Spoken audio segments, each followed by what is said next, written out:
Hey everybody, welcome back to Do Upon It, the YouTube channel. We talk all things media. How's everybody doing? Who's doing well?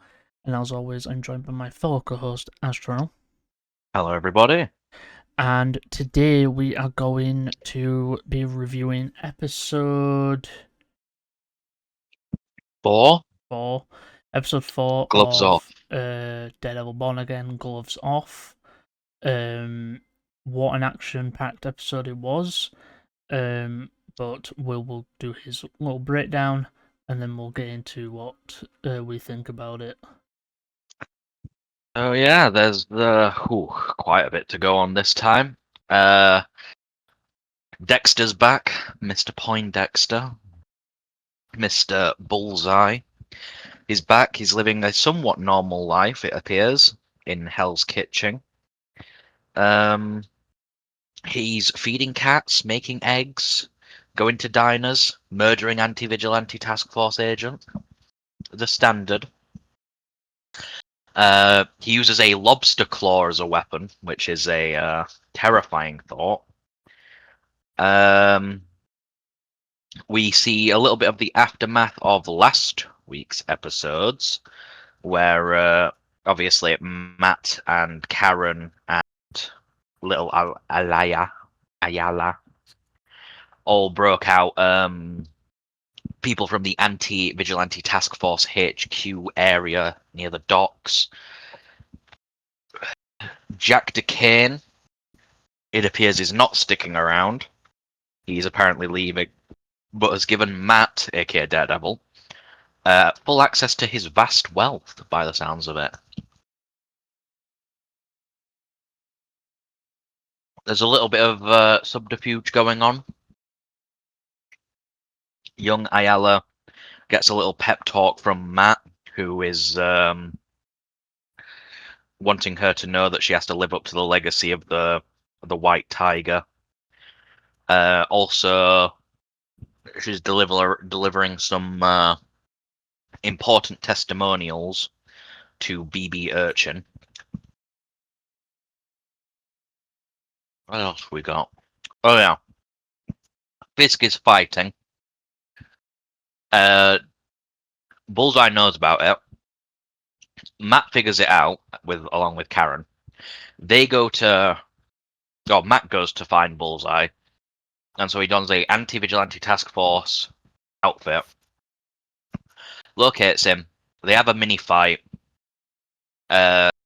Bullseye says that he wants to level the scales, aka he wants to get Fisk back, or Vanessa back, really, for what she made him do to Foggy.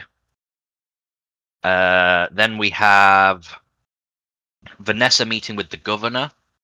The governor saying that she can't back Mayor Fisk, but she can back Mayor and Mrs. Fisk. We have a little bit of what to call it, actually. We have a little bit of a return to form, I would say. Matt is inside a church. He does a bit of praying and stuff. Then we get to the main event of the episode. The boxing match between Mayor Fisk and the professional heavyweight champion. They have a little bit of a fight.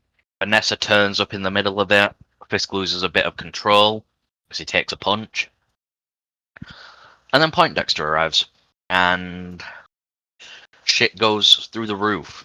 He starts killing people. He tries to throw something at Vanessa. It's a glass sculpture, I think, of Fisk, which I think is poetic given what happens. Fisk deflects it using the championship belt, smashes it into pieces. Matt arrives. Him and Bullseye run off after a little bit of a quick fight. And then it cuts back to Wilson, who hears Vanessa say his name. And the camera pans and her head turns and she's got a shard of glass lodged into her temple. And she falls to the ground after her dress begins to soak up blood. And we are left on a cliffhanger as to her fate. Jordan believes that she's just dead. I think she's gonna die. I believe that she is probably we're probably gonna have an episode where she's fighting for her life in hospital, but ultimately kicks the bucket What because that I'm would make him interested go in as crazy. well is what's gonna happen with Margarita. Uh, she didn't. She wasn't in this episode. Obviously, she's the one who was attacked by Muse. So I'm like, I think it's gonna be. I want to know what happens with her if this season ends with her taking on the mantle of Muse. Certainly a possibility. But for this episode, Jesus Christ. Yeah, I mean that's so much great usage of music. The whole like opening with Bullseye, the music choice for that is amazing. Another The interesting whole thing is that fight, Matt's outfit is getting more and more red. yeah, as the paint's sort of getting Yeah, the chipped off paint's getting after chipped off fights. after fights. It's getting more and more red. So I wonder if by the end of the show it'll go back to its red color instead. Maybe Um,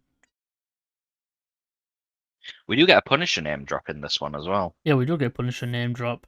So people, by the sounds of people, know that that he's out. So somehow he did escape, which obviously Which we we will get. find out in May. We'll find out in May. We will review the one shot that they are releasing. Um, but I think it's Charles is also in this. Matthew Lillard. He was also in this episode, which was interesting because he hasn't been in it much, and we don't know much about his character. We know that he's connected to what's her name? Valerie. Valerie. We know that he's connected to her, and the fact that the weapons were actually meant to be sent somewhere else. Fisk was asked to do a job, but because Daredevil found them instead, obviously he chose to not take them again until the situation was handled. So, other than Fisk doing what he's doing some stuff under the table for other people as well. So he's doing something with weapons for some reason. So I don't know what they're doing with here. Um, but this episode was a lot of fun. For some reason, you know that shot where they're outside the window? Mm-hmm. People are highlighting how the window kind of looks like the Watcher. Could be. I just think it's a coincidence. I just think that it's also a coincidence. It's just a coincidence that it looks like the Watcher's head. But it's time to praise some actors. Yeah. Charlie Cox, Matt Murdock, as always, fantastic. Yeah. Vincent D'Onofrio puts in overtime with Fisk this episode. I love seeing some more of the presence from earlier Daredevil seasons. I don't know how to pronounce her name. Ayelet Zure, who plays Vanessa Fisk. Again, she's not really a character I like per se, but she does have her moments. This episode is a really strong delivery of her character. I like it quite a lot. My new favorite person, Artie Froshan, who plays Buck Cashman. Yeah. Please let this man be James Bond. He has so much aura. Deborah Ann Wall, Karen Page, again, awesome. My second favorite performance this episode, Wilson Bethel as Benjamin Poindexter. Yeah. Like, dude's got fucking Seriously talent. underrated. Like, might be a top 5 villain performance / anti-hero performance. Any other ones that stood out? We also get another I think mention. that's it. We also get another mention of Daredevil's mother, of Matt's mum, who is in Rome. We get a mention of her. I can't wait. Like, I'm glad we finally got him back in the church.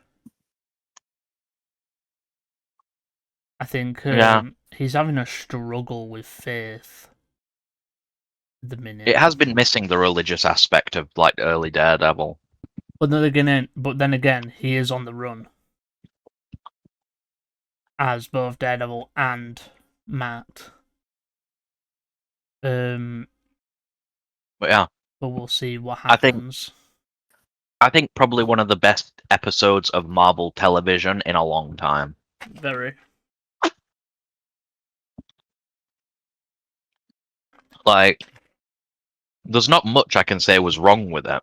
No. Everything hit its mark quite well. I kind of got worried that they were going to kill fucking Bullseye off then. Yeah. I was a little worried that they were going to kill him off. And just, like, be done with him. And I was like, no, please don't. He's too good. Like, make him an anti-hero. It just feels something. like it just feels like the stakes are more real than they've ever been. Yeah, they feel a lot higher than they've been for a while. It feels like I can't wait for Jessica Jones to show up. I do also know that from what we've seen in the new trailers, in some of the new trailers, that Matt has an army of people dressed as Daredevil behind him. In one of the in some of the trailers, I think, where we've seen. So I'm thinking he's getting followers. He's gaining I strongly believe that Vanessa is going to die, and that's going to be the push that Fisk needs to go full unhinged. I think Vanessa from day one has been a thing of she keeps him in line. She keeps he's still evil and doing evil stuff, and she's the same, but she keeps him from going full fucking force. And I feel like because if she dies, if he loses her, he's gonna become absolute insane. And he's gonna lose it. Yeah. And I think when it comes down to it, it's gonna end with his downfall. And it's gonna end with him losing everything again. Which is such a shame because I really wanted to see some Spider-Man Fisk action in the MCU. I hope we do. I hope we will want it. Because Fisk is usually like a Spider-Man villain as well. Yeah. Like, he's not a rogue of Spider-Man's. He's more like a rogue for New York. Yeah, it's just like a New York hero thing. Like, of the ground level type. But I want them to do them, but I want to see Daredevil and Spider-Man take on Fisk together. I want to see them taking one together. That would be such a good movie or show. Because I remember when people were thinking that maybe Spider-Man will actually help Daredevil in his fight. And a lot of people were thinking maybe, well, what if which he should be being mentioned. What if I feel like if Frank is going to be in season 3, he's got to mention Spider-Man. If Frank ends up in season 3, he's going to have to mention what he was doing. He's also got to mention that he met the Hulk. Well, we don't actually know if Frank Castle's going to meet Bruce Banner. I think it'd be cool if they did. Imagine Punisher trying to kill the Hulk. um, but yeah, I've got nothing else to say. I don't have anything else either. I think it's only time for ratings. Right, what's yours? I'm going to give this episode, and this is a first for Born Again, 10 out of 10. Me and you on the same wavelength, because I'm giving it a 10 out of 10 as well, because that was fucking phenomenal. I think one of the best episodes of Marvel television I've ever seen. It was brilliant. Everything worked so well together. Poindexter, Daredevil, Karen, all of it. But yeah, let us know in the comments what you thought of this episode, guys, and what have you thought about the season altogether. Obviously, when we watch the final episode of the show, we'll do a season rating and stuff. And then also we'll be reviewing the one shot of the Punisher thing. But I hope you enjoy. Watch All Things Media, and we'll see you in the next one. I've been one of your Slasher. I've been your other host, Azteral. And we'll see you in the next one. Bye for now. Bye for now. Forget 1,000 things every day, pal. Make sure this is one of them. It's over, Anakin!